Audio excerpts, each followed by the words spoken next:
Trust, inclusivity और sovereignty के सम्मान पर आधारित सहयोग न केवल आवश्यक है बल्कि संभव भी है।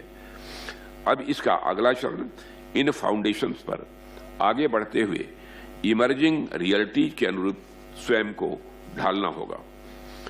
भविष्य की सुरक्षा केवल सैन्य क्षमता पर नहीं टिकी होगी बल्कि शेयर्ड रिसोर्सेज के मैनेजमेंट, डिजिटल और फिजिकल इंफ्रास्ट्रक्चर की सिक्योरिटी और ह्यूमैनिटेरियन क्राइसिस के कलेक्टिव रिस्पांस पर निर्भर करेगी। एडीएम प्लस वह ब्रिज बन सकता है जो स्ट्रेटेजिक डायलॉग को प्रैक्टिकल आउटकम से जोड़ता है और क्षेत्र को शांति और साझा समृद्धि की दिशा में यह आगे बढ़ाता है। भारत इस फ्रेमवर्क में अपने रोल को एक पार्टनरशिप और कोऑपरेशन की भावना से देखता है। हमारा दृष्टिकोण ट्रांजैक्शनल नहीं बल्कि लॉन्ग टर्म और प्रिंसिपल ड्रिवेन है। हम मानते हैं कि इंडो पैसिफिक ओपन, इंक्लूसिव और किसी प्रकार के कोएर्सन से मुक्त रहना चाहिए।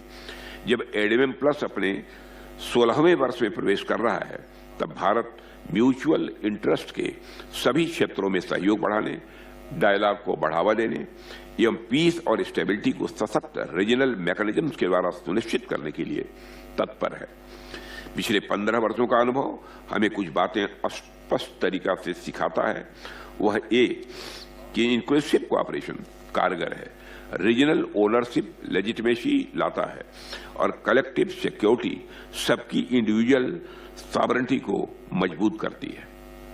आने वाले वर्षों में यही प्रिंसिपल्स एडीएम प्लस तथा आसियान के प्रति भारत के अप्रोच का मार्गदर्शन करते रहेंगे।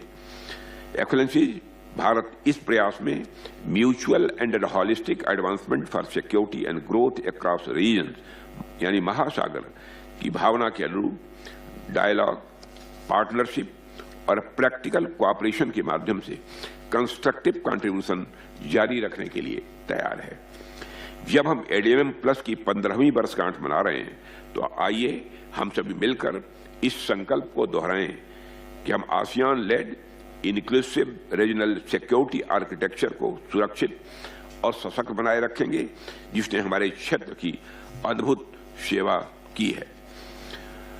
आइए हम सब मिलकर आगे बढ़ें तथा इंडो पैसिफिक आने वाली पीढ़ियों के लिए पीस, स्टेबिलिटी और शेयर्ड प्रॉस्पेरिटी का रीजन बना रहे।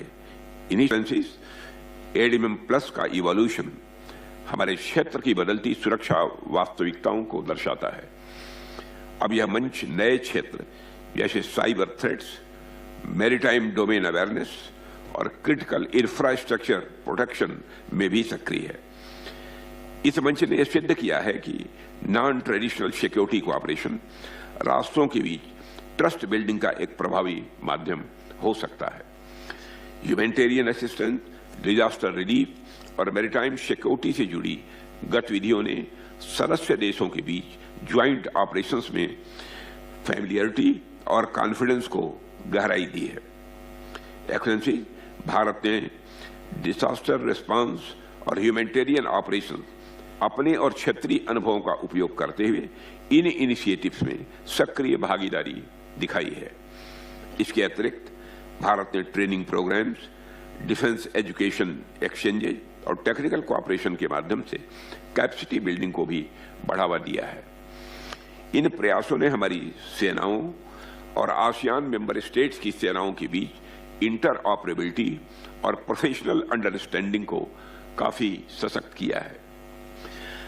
आज क्लाइमेट चेंज और इन्वायरमेंटल डिग्रेडेशन भी हमारी सिक्योरिटी के लिए बड़ी चुनौती है। भारत ने हमेशा डिफेंस कोऑपरेशन में क्लाइमेट रेजिलियंस को शामिल करने की आवश्यकता पर बल दिया है। इन्वायरमेंटल स्ट्रेस, रिसोर्स स्कैर्सिटी और कॉन्फ्लिक्ट, इनके बीच का संबंध इस विषय को रीजनल सिक्योरिटी एजेंडा का आवश्यक अंग बनाता है।